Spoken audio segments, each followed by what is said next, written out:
and we will look at this is a kind of the nursery. These are upwellers for shellfish. And they are, this is a town of Falmouth project, and the town of Falmouth has been growing mostly quahog, so local hard clam, for many years, and putting it out to enrich the shell fishery in the town, in the municipality, in different estuaries. And there are several. This is the main production center now for seed, and it is. There are 5 of them here, and there are others. There's one in East Falmouth, West Falmouth, different places. There are different upwellers. There's more than this, so it's basically do that. But as of last year, for the first time, the town started to produce oysters. Okay, before that it was all hard clam. Hard clam. Before. Now oysters are becoming more of a. So there are 5 here. One of them was used for oysters. I just brought a picture. I'm gonna have a look at this, but I'll show you what happened. But this is basically, I mean, you know, the seed was purchased from Hatchery and Dennis, which is also on Cape Cod. And Dr. Morey visited ARC okay. When he was here in 2012. Okay. All right, so you know that end. Okay, yes. So they ended up here, and they went into the upweller, which is into these silos, and I'll show them to you. And they're like this, but they're in the bottom here, and the water is pumped into these tanks, and then it rises up through these silos, and then flows back into the harbor. So the nutrients from the harbor become the feed for the oysters or the hard clams. So this is the basic operation here. It's I can send you this actually. But this is so these are anyway. This is the idea, and this is some of the people that worked on the project last year, and this year we had a different group. Okay, so we can just look inside of one of these. You got it.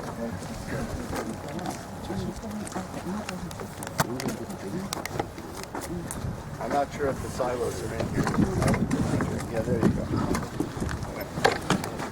So you get an idea here of what. So there's screen in the bottom, and the water. Yeah, come on. Let's see what this is. So anyway, so this is the water is pumped into this part of the tank. It rises up through the silos. The seed is put on the screen on the bottom, and then if the water flows out and goes back into the harbor. So it just constantly is pumping water around. And they grow, probably, these went in, last year they went in at the end of June, or in June last year. And then within 1 month they were about the size of your fingernail. And then they were put out for growth. And then we'll go there now, and we can see where they're actually going. But so anyway, this is sort of the basic system in Falmouth. That we don't have a hatchery at this time. But as this gets going, anyway, it's becoming more and more of an interest area now for more species, at least for oysters, has been added because of the project. Now this project is, and you can read about a lot of it here. But the project is a municipal project. It's financed through taxes collected by the town.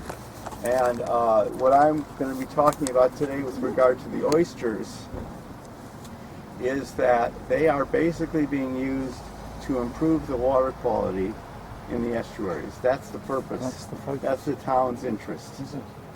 Yes. So it's basically a water quality improvement option, which might, in the case of some estuaries, completely resolve the excessive nutrient loading problem, and in some cases partially. So it can reduce the cost of sewering or other interventions like denitrifying septic system components or We have also a fertilizer control program. I'm on the Water Quality Management Committee in Falmouth, and this is now being implemented really under the Marine and Environmental Services Department, and also the Conservation Commission, the Board of Selectmen, the State Division of Marine Fisheries, the Army Corps of Engineers. I mean, we've got, when we first proposed this, they said there was no way to do it, but anyway, and everybody's come on board and not only come on board, but now there's a great ownership. I think the beautiful thing about this is the objections we get from the authorities is industrialising our area. Turning over a beautiful area which has got all quaint fishing areas. Well, this is a beautiful example to bring back. This is such a lovely setup in its appearance, you know. It just Right. Well, they did a beautiful job of building it, right? They did. They were really high quality, nicely done, and very looks intentional. Yes, but it also looks slightly mysterious. So when people come up, they must think, what is this for? And then they look at the board and they make the connection. Yes. Then presumably they make the connection from there to the water quality.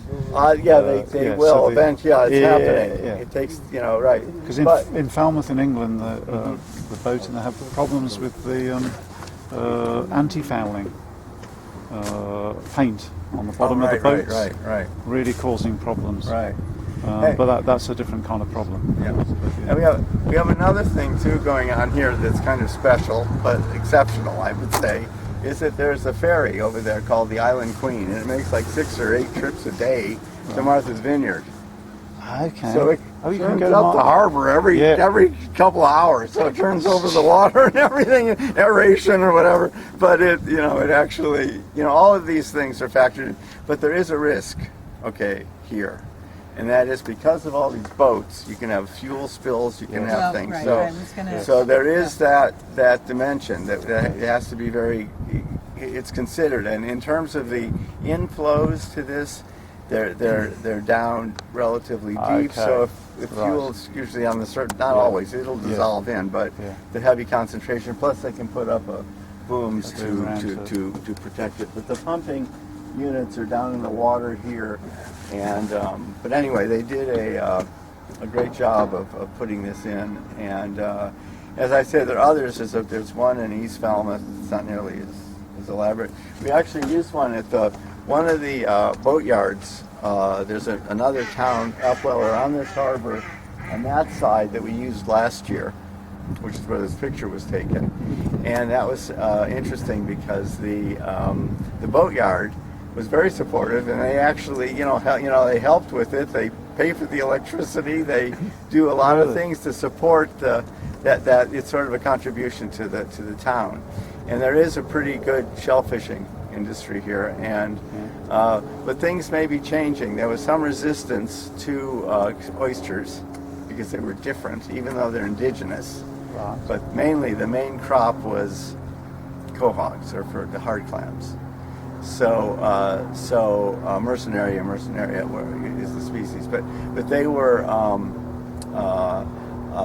resistant. But now, and I'll show you something at the other side. But now it's changing as in terms of their interest, because the crop has arrived. It's sort of being put out.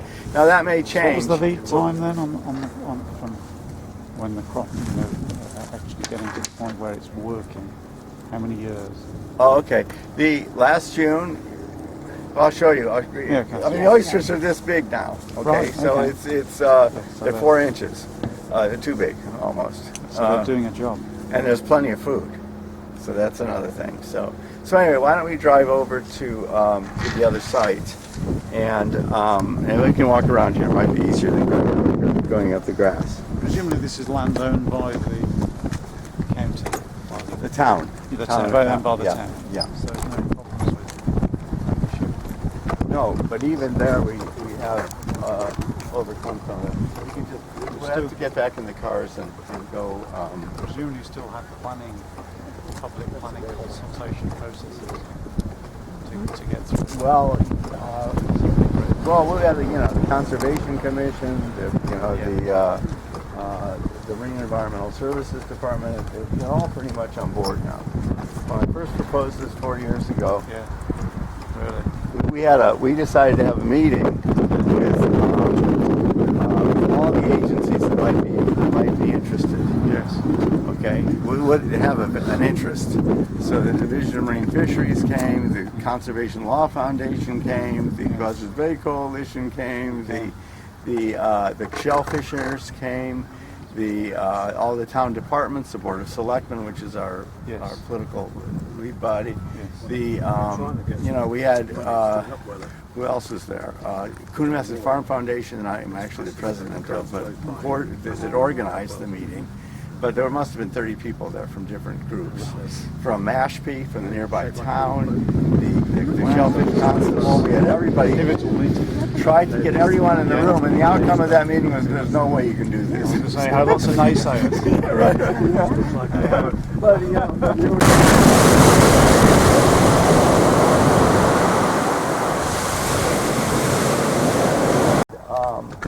this is where the project is, but it's not right here.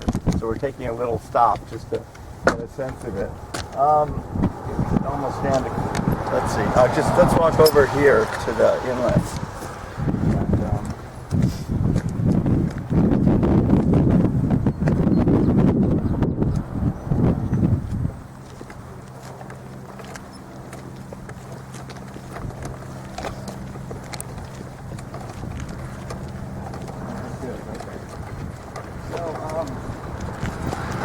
This is Little Pond.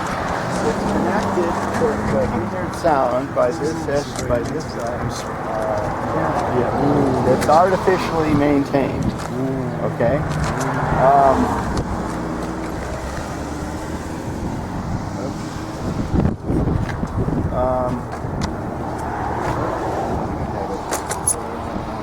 Sorry.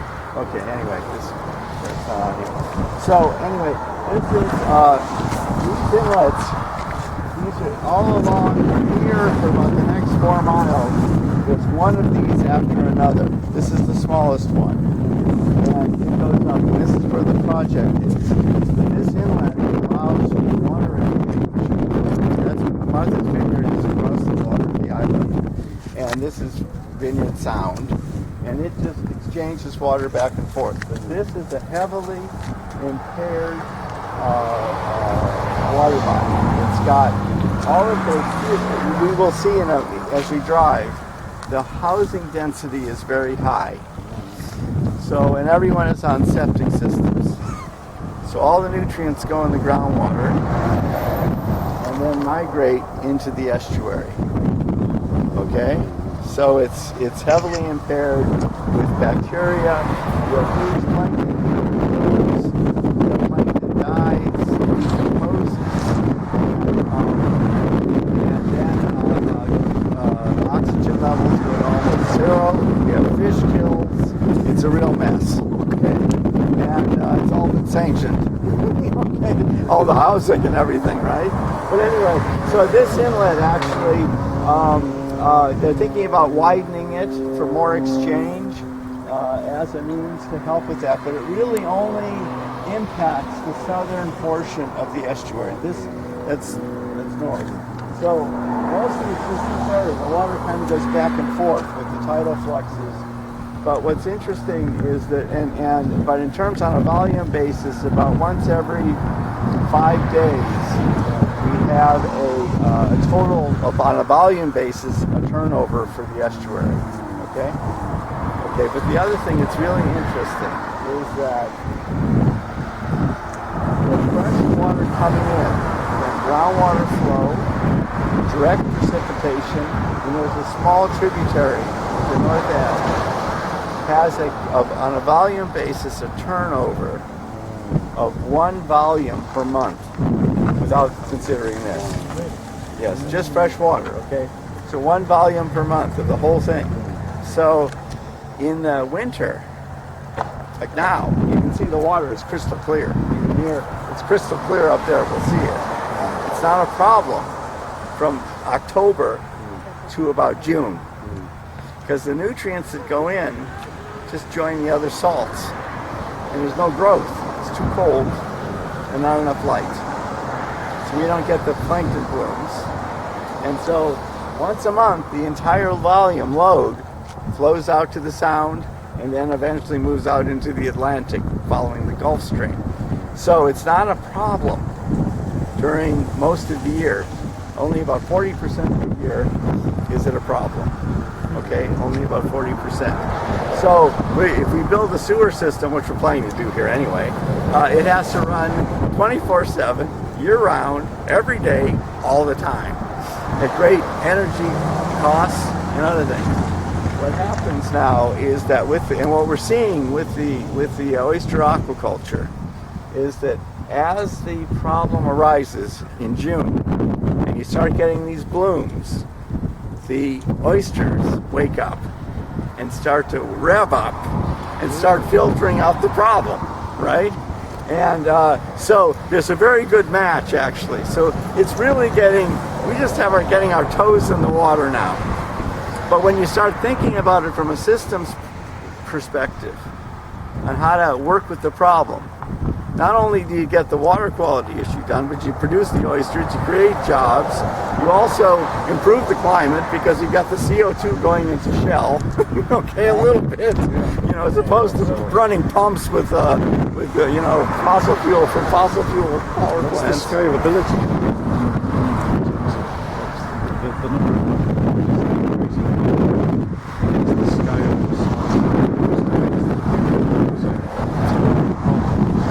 We're looking into that now, okay? We're analyzing that. What happened last year was that we didn't expect much of an impact.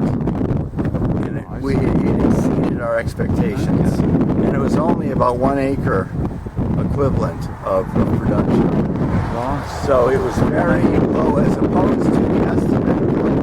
I would say between 5 and 8 acres. This estuary is 45 acres. So somewhere between 10 to 15% of the area could resolve the problem. Without the sewage system. Without the sewage system, that's what we think. And the reason for that is, anyway, I just wanted you to see this. Yeah. And so one of the water quality improvement options is to water the inlets. But then the people are worried that their houses are going to be flooded and when storms come in, more water coming in, more erosion. Next, that's a serious erosion problem.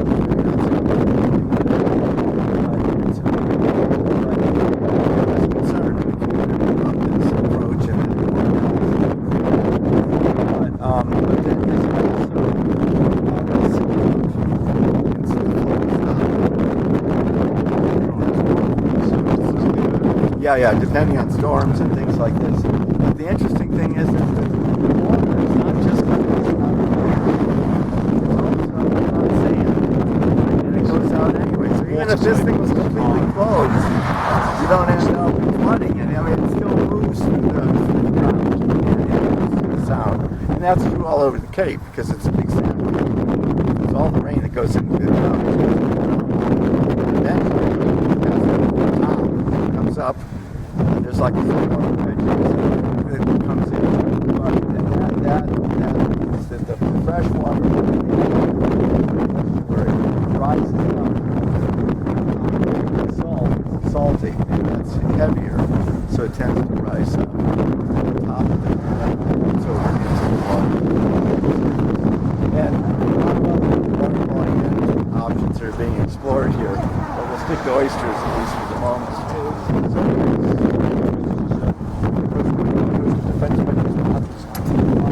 Yes, we're beginning to work with that now. It's hard. Oyster reefs are another option. Another thing is because the eastern oyster here is susceptible to diseases at high salinity, like 33 parts per thousand, which is what we have here. In the southern part of the estuary, we could grow hard clams that are not. And then further up, so you can actually start matching those factors as well with different shellfish. But the oysters are about the hard clams in terms of growth and correct circulation. But anyway,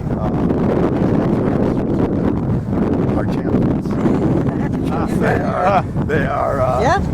They're just amazing. And you know, Yeah. even the folks here, shellfishing people here, we're not familiar with them.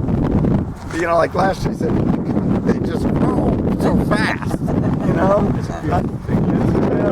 Beautiful thing. Yeah, I know. We have a good audience here. Anyway, yeah. So anyway, We're the choir. why don't we go up now to the site? One important thing is that you go to the next town over, a bay called Falmouth MA. This guy is fighting against the neighbors. He's got a permit to build an oyster farm. The neighbors are taking the coordinated laws that they can find. And these are the folks with waterfront property. They don't want to look at it. Okay? Does it present? You'll see in a moment. Well, in that case, he doesn't present. In this case, it does, but we don't have a problem because it's submerged. So, but they just don't want people mucking about. You know, they paid several $1 million for a sort of view, and then people have coming by a boat once in a while. Yeah, and out there. So yeah, well, I know. Yeah. But no, but it has to be managed. This is an important reason. This whole sort of introducing this kind of concept is not, you got to deal with folks. It's just always education. When we started this process, it gets to like 5 to, let's say, about 5 to 8 feet, or about 1.5 to 2.5 meters. Yeah.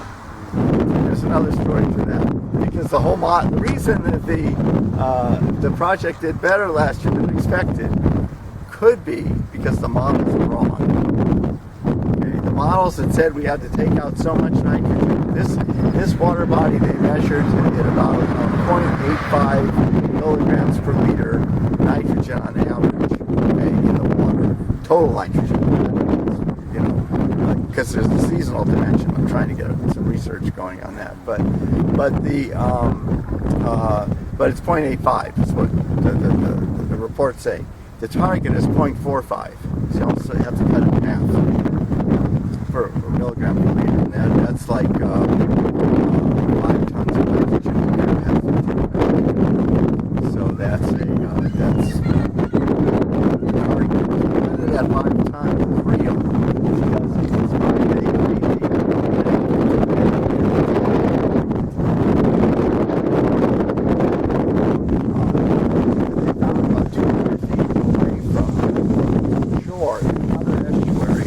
That the freshwater saltwater interface on the ground is 40 feet down. The highest nitrogen concentrations in that interface, groundwater, freshwater. So you have an estuary that's even of the freshwater. So does it all actually come up? Or does some of it stay down?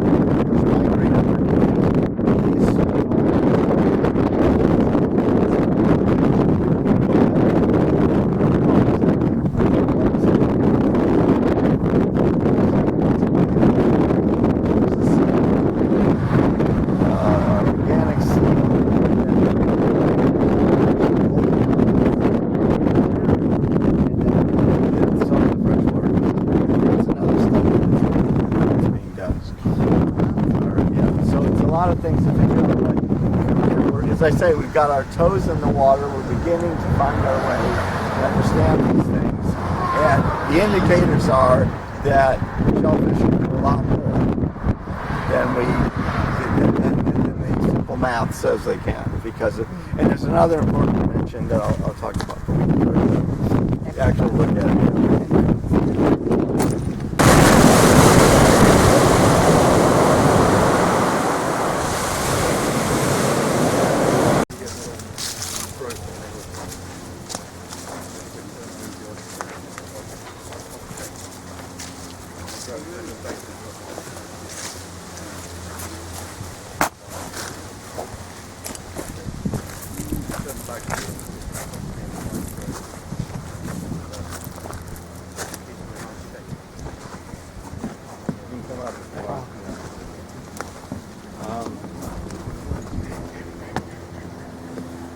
Okay, so this is, you've seen, okay, first of all, as you can see how dense the properties are. They're about 5,000 square feet, about each lot, 6,500 to 600 square meters per property. Some are bigger, some are less, but they're of that size. And so we have all of the nutrients migrating into groundwater. You can see how clear the water is. And now in the summer, be careful, yeah. Now in the summer, it looks like this. In the past, it was opaque, basically, and there was a lot of algae growing on the banks and everything. So here we have the floating bag aquaculture. That, amazingly, we've had one person has complained about the sight of it, but otherwise, it's been very well received. We're now on private property, and this property owner, as well as the one across the street, this is Paul Asp's family, and that's Chris Shea's family there. This is all private land. They are totally supportive of everything. They are very excited and think this is the way to the future, and this is what they're looking at now. This is a change for them. But again, if you look at the change, even that little fence across the way there, I would say is a change. I mean, that used to be natural, right? Or even the houses or things, everything. I mean, it all used to look like that a few years ago, where you see all those trees. And you're not supposed to cut anything within 100 feet of the pond. Right. But still, people are doing whatever they're doing, and so we can talk about it. But anyway, we're the new kids on the block, okay? By coming in here with this system, it's a new thing, so you got to really be sensitive. So 4 years ago, now I think, or more, I started talking with the neighborhood associations about the idea, sort of put it in their heads, and then we did a little thing about 3 years ago, and now it's this. This is now, we have a 2-acre area, okay, here, which is like 3/4 of a hectare, something like 2/3 of a hectare, whatever, and it is the floating bag system. And so they were using 2 sizes of bags, and a small mesh bag, fingernail size in that, grew them up and then spread them out into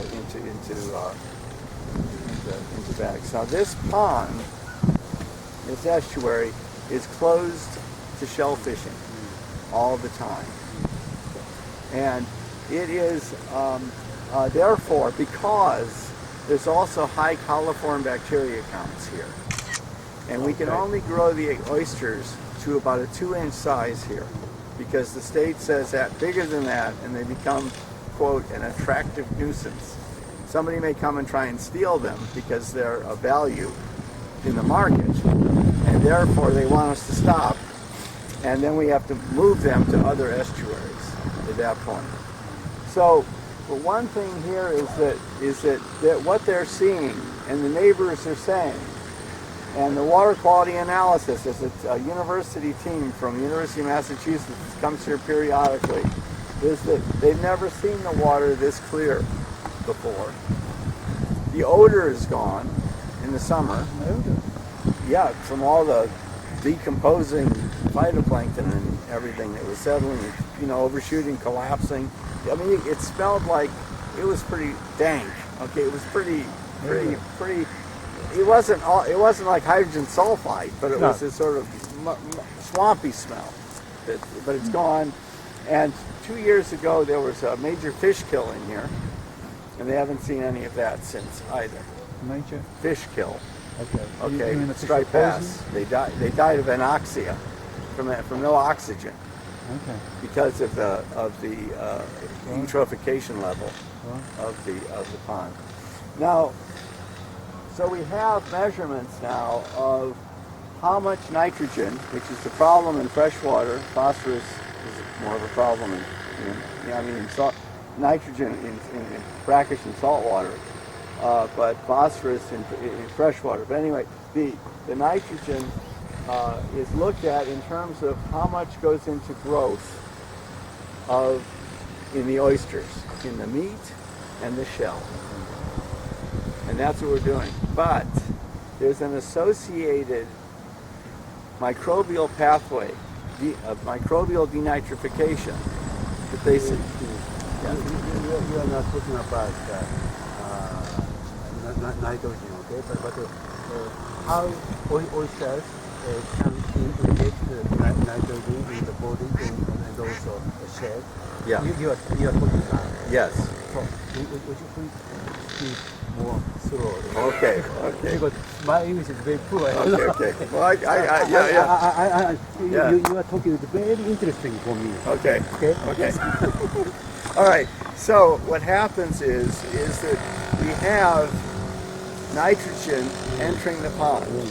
Some comes from washing in from the surface, okay? And that's like in the form of nitrates, ammonia is coming in.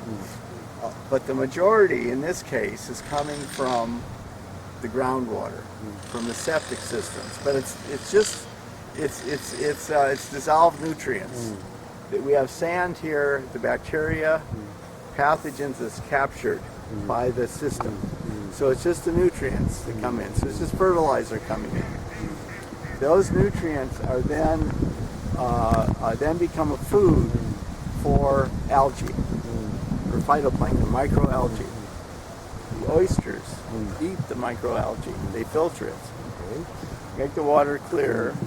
Okay, and so that and therefore it improves water quality, and their growth is what we're after too. Okay, so that's the people feed these ducks. So the thing is, that's another problem. They're looking. Because they put more nutrients in the water.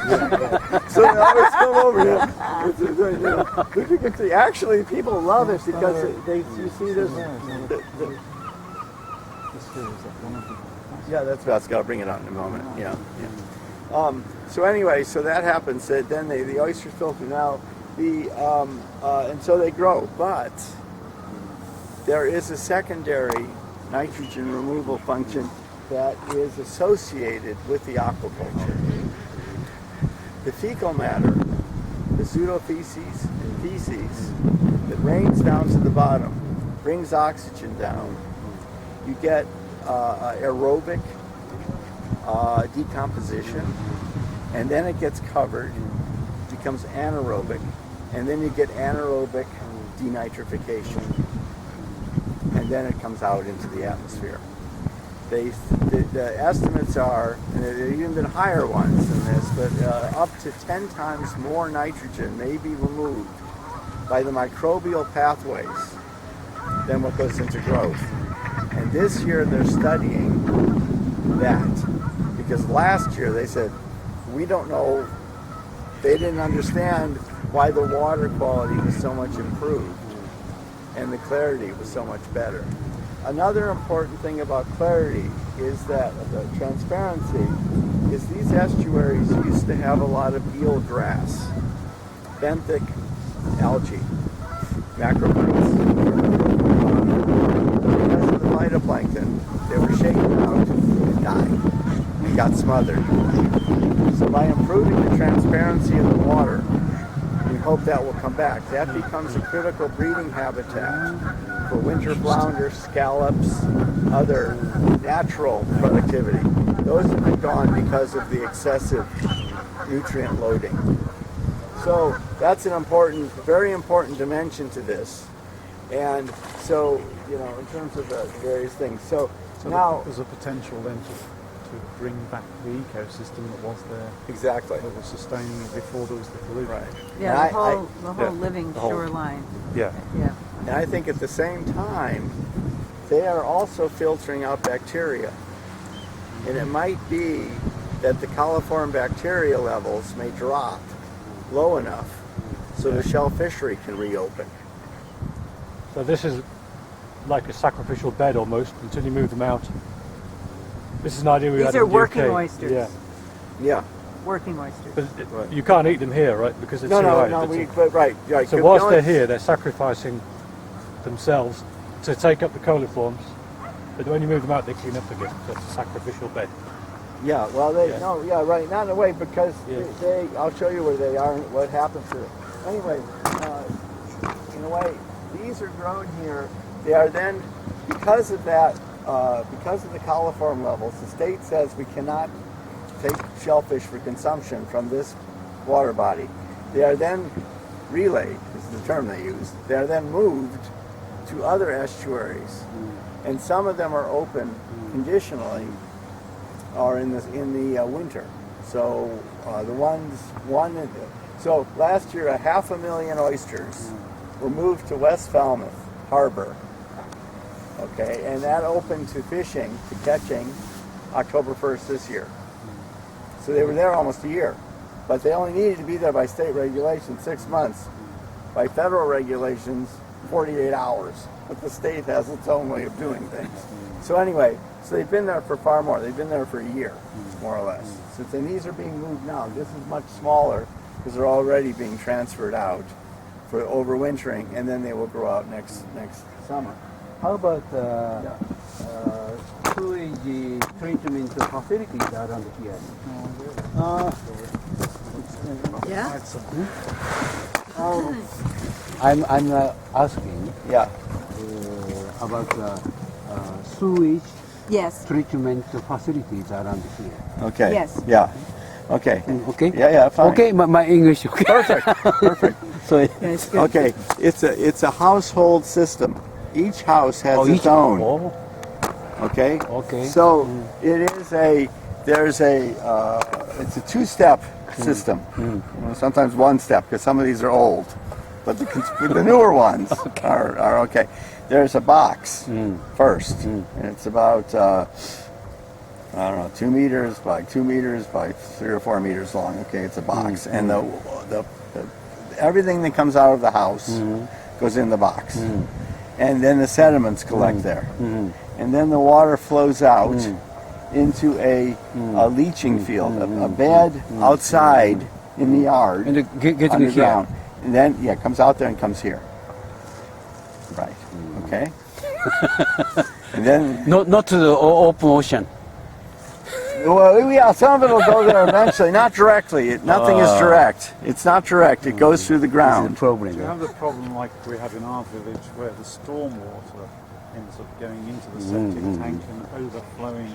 Here, no, we don't have stormwater. No, it's just the household is hooked. The internal plumbing is hooked up to it only. The downspouts and everything, they go on the surface. We have a huge problem in our village. Yeah, well, in some houses with stormwater. I see. Well, we have a storm drain here also that comes out from the road, and that was also monitored, but they found it was insignificant. This is What was stormwater coming in. connected to the sewage Yeah. system. So anyway, these were latecomers. You can see them. These actually we got started a month later this year, so they grew to this size. What are these, 10 to 15 grams? I don't know, but I haven't. This is a Virginica. Virginica oyster.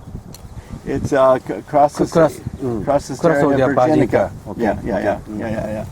So it is.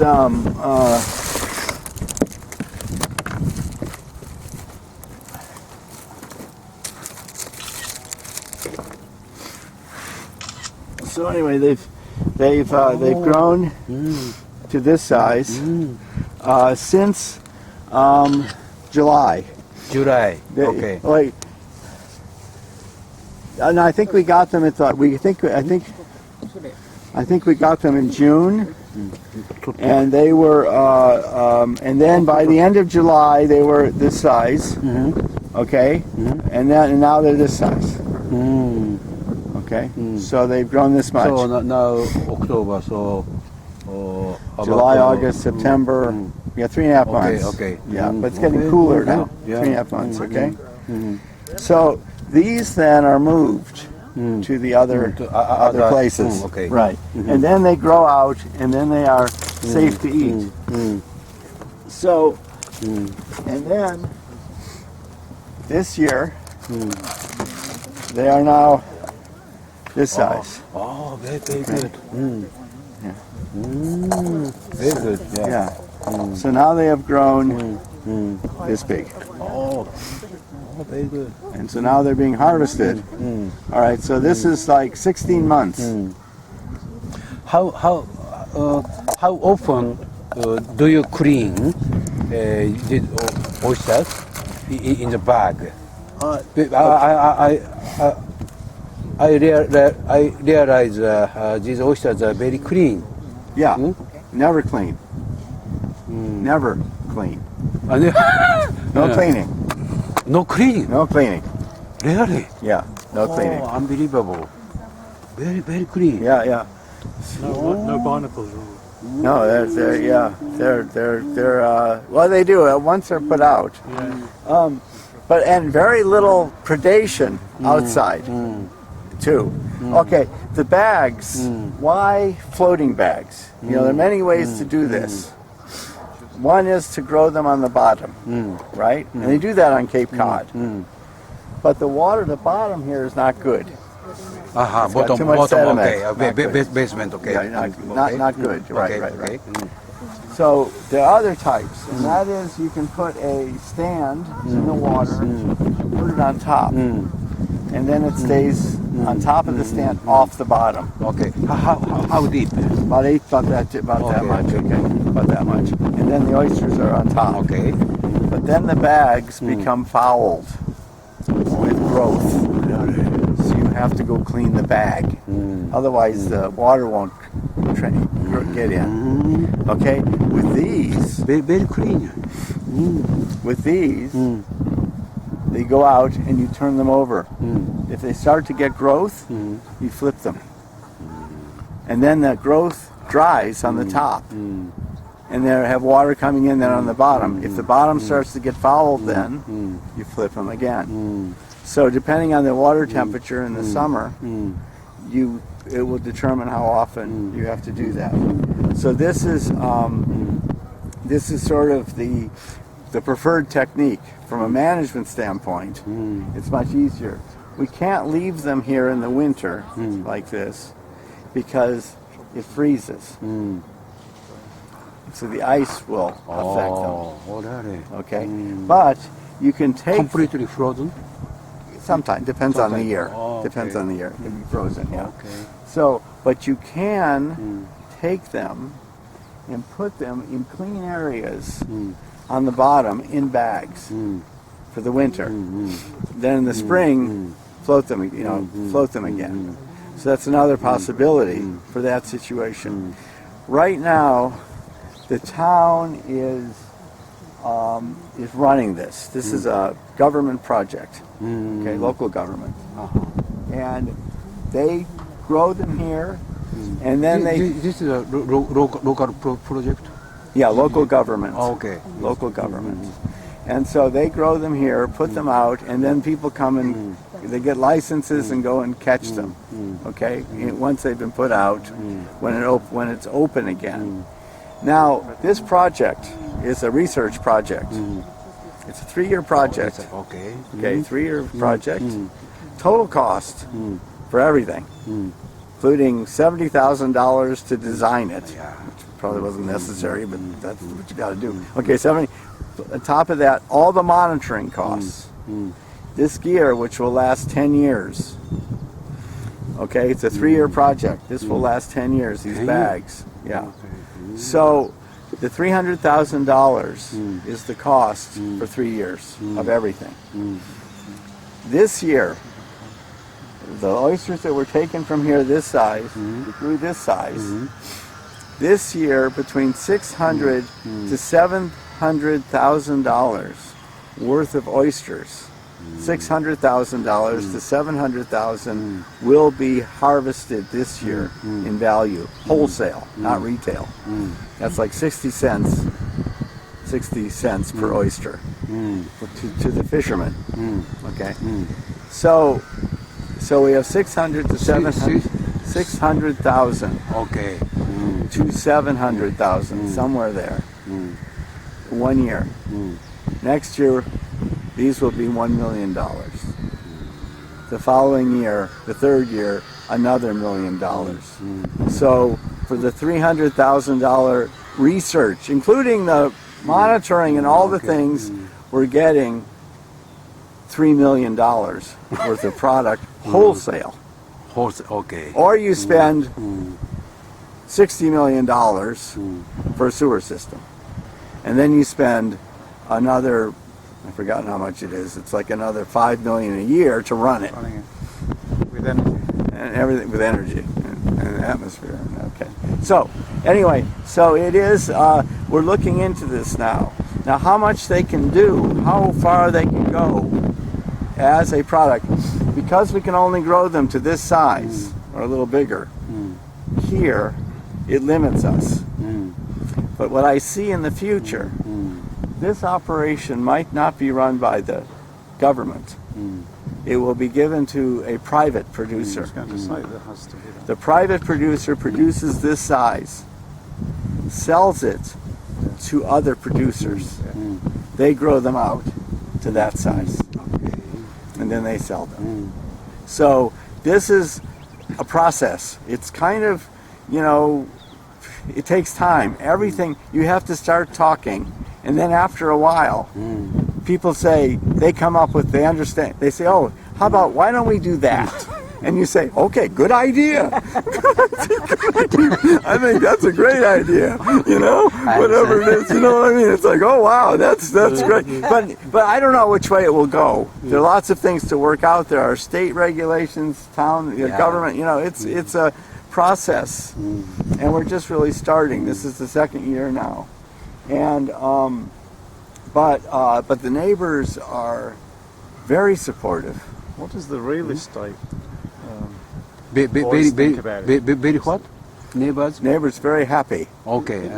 Very happy. They like the idea. Not all. Maybe one is not happy.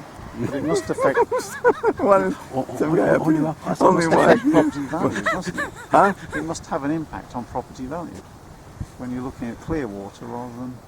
Yeah, Yes. just odor and Some everything saying. else. But then if you look at this, okay, you can see it, right? Now I see, and it's all sort of concentrated here, because that's the way the permitting had to go. But I would see these types of things, maybe running along the shore, right, on both sides. That's feasible, isn't it? Definitely feasible. Running along the shore on both sides, so when people look out, they don't see it in the middle of the pond, they're looking over it. And if they see anything, like that fence, they see it on the other side. And if this grass grows, that will, And then if the eelgrass comes back, then that would help again. and that helps again. And then we can do the quahogs, the card clam, in the south of the pond, near the inlet where the salinity is different. So we can also get benefit from them. So visually, it's still experimental in the visual sense. Right. as Well, as we're the real sense. exactly. Well, the thing is, they don't mind, you know, No, which no, is no, I know, fantastic. but, Yeah. So, but what's not only they don't, that isn't like Paul here. The neighbor here, one of our strong allies, is by his car over there. He thinks it's the greatest thing, and so anyway, it's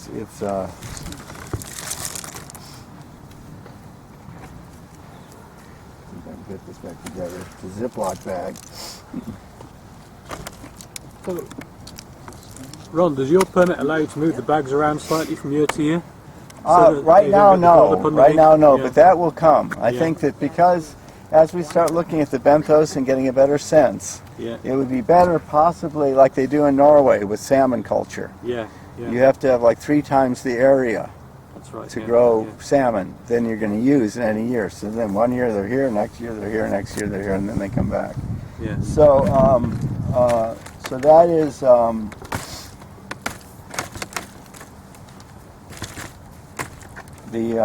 That's, you know, so a lot of these things we'll be finding out about how to optimize these various elements.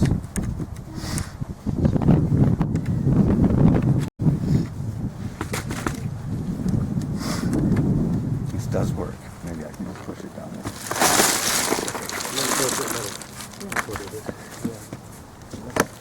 Okay. So. Right.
Try it a few times and change it.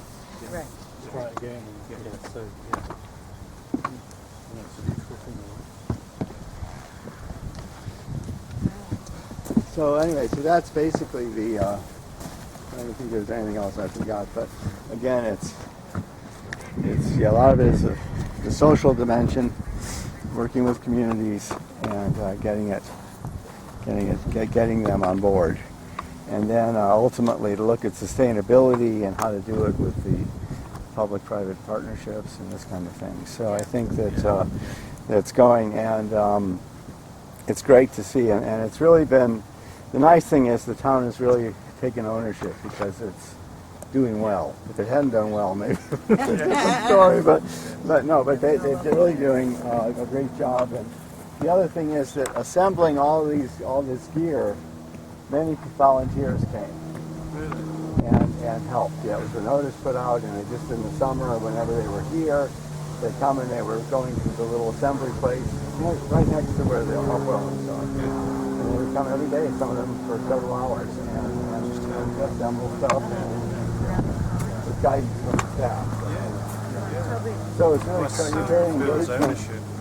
Ron, what is the population of Little Pond? 500? On this pond, there are about, well, I don't know about waterfront, but in terms of probably about 1,200 households 1,200. in the watershed. 1,200. In the watershed. Houses. Yeah. Houses. Yeah. It's a Houses. lot. Presumably any. And some are upstream further. But there is no public storage treatment facility. Not here. Not here. But they want to put it in. They're it was just approved. Is that a For here. pressured I can't system? believe that. Part of it is, Yeah. and part of it's gravity. Because another village, they've had a pressured system. Yeah. Outside every house, there's a box. You know, it's yeah. quite ugly.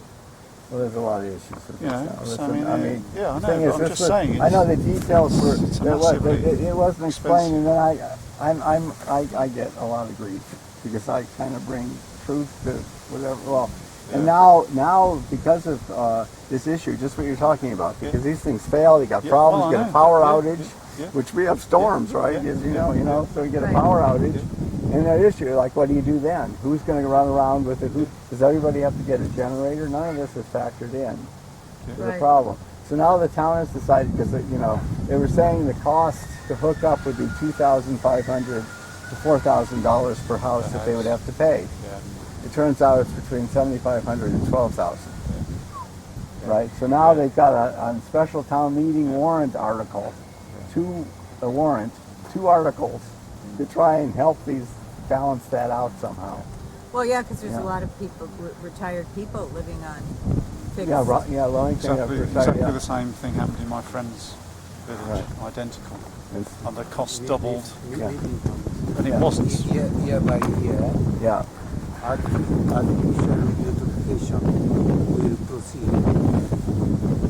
This rate. Artificial. Artificial eutrophication. From what? From I'm afraid of the eutrophication. Yeah. Artificial eutrophication, because you have no public treatment. No, I know that, but that's what we're dealing with. That's what the aquaculture manages. Yeah, I know. So I you understand. know, in China, you've seen the aquaculture, right?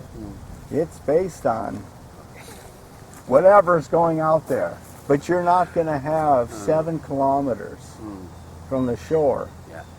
of aquaculture for hundreds of kilometers without a nutrient base.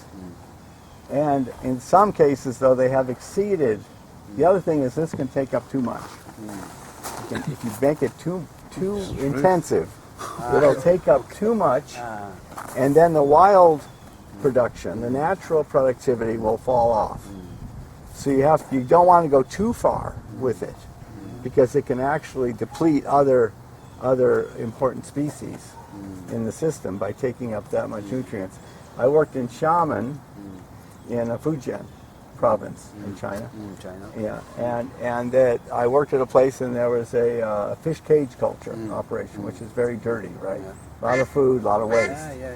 So across the harbor, a group put in scallop farming, and they did very well. Yes. But then the cage culture people said, "Oh, that looks good." So they surrounded their cages with oysters, and the scallop aquaculture collapsed because the oysters captured everything before it could get over there. So it can really be. This is not. This is not. This is powerful. This is power here. These guys, these creatures, they are strong ecosystem drivers. You know? And voracious eaters. Yes, and in this system they can feed 24 hours a day, whereas intertidal systems are limited, so you get even more growth. Right. And so this is this one is were grains of sand last June, and now they're growing. Yeah, so they do well. And not only that, but you can see on this one, Are they snails or they're limpets, I think. limpets? Yeah, but I think that you get these other things. See what happens when they do the nitrogen analysis always? Scientists, you always got trouble. You got to get to more practical. They clean everything off the shells. Everything. Clean it all off, and then they do the nitrogen analysis of what's in the oyster. Well, what are you harvesting actually? You're harvesting everything. Right? So when you do your nitrogen analysis, you should do it on everything, and not just the oyster Do the itself. oyster itself, yeah. So this year I've got them to do both. Although, Good. all that, yeah. I mean, I don't touch Yeah, in China the seagrass came back. What's the bay called with the enormous production going up? Sango, where in Shandong? Shandong. Yeah, The Sango Bay. seagrass is coming back there, right? Yeah. Yeah, so that's really... Yeah, Sango Bay is been studied heavily by the LSC Fisheries Research Institute in Qingdao. Qingdao, yeah. And so. Anyway, you mean now the present status of this lake is keeping oligotrophic condition. Better. We're just starting. Yeah, it's better. Yeah, It okay. needs- But yeah, according to the increasing population, yeah, maybe you maybe I'm afraid, yeah. This is built out. artificial eutrophication. Right. This is built out now. Built on now, okay. It's almost finished. Yeah, okay. Okay. Okay. So they can't do more right now. A little bit. You can see it's every lot is taken, and there are codes. So they can't create a Miami Beach, okay, with the high rise. So that even with the sewer, they can't do that. There's a growth bylaw somehow. It doesn't sound very. This Free lake, market, but- this lake has only one inlet. One inlet, open, yeah. But no outlet to open sea. Yeah, that we were there. We stopped. Stop. We stopped there before. You're using the difference of Tide. tide. Okay.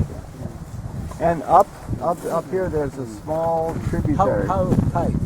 Oh, very shallow here. It's about 1 foot, 1.5 feet, about half a meter maximum. It's not very much here. So the fresh water pushes it out. Yeah.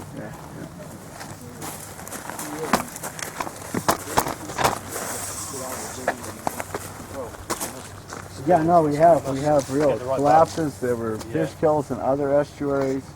If you drive, where are you going now? We are going to lunch. Okay, but are you going which way? Where are you going to lunch? We're going to the Seacrest. Oh, okay, all right. That's a little bit out. It's the opposite direction.